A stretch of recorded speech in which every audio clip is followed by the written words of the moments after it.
Emotional attachment is something many people suffer from in our society. Many people do not feel valued, and they usually try to fill those gaps with others. Emotional attachment is a toxic state in which someone feels that they cannot live without the other person. The person who suffers from emotional attachment deep down feels that the other person is more important. These people suffer from codependency. They tend to put expectations on others and expect others to make them happy. But not all emotional attachments are bad. As a human being, it is normal to have some kind of attachment to our beloved ones. And not all emotional attachment are bad either. There are healthy and unhealthy. Unhealthy attachments are those that disturb our emotional psychological state and personal growth, in which there is no reciprocity. In that type of attachment, people often suffer from codependency.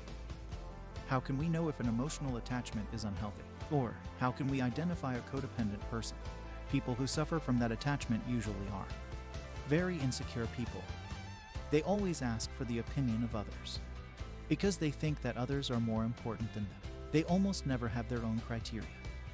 They tend to be very controlling people, since they are people who have emotional pain that they have not been able to overcome. They desperately need the other person to make them happy. And it is precisely for this reason that they tend to become very controlling. They are people who doubt their abilities. Such people are often afraid to face life on their own.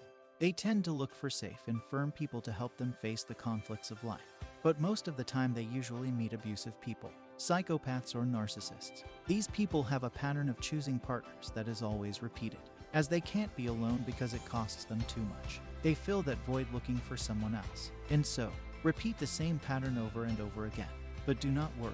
If you are a person who suffers from emotional attachment, I want to tell you that you can get it over. Sometimes it's hard, but you can do it.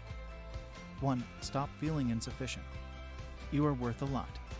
It's hard to do, but stop repeating negative words to yourself so that they limit you. 2. Discover your greatest strength, your gift. Focus on that and meet your goals. 3. Look for reasons to be happy. Learn to see the positive side of things, even from adversities. Train yourself to see the possibilities where others don't. 4. Risk being independent. Don't live anyone's life. You have the right that God gave you to freedom.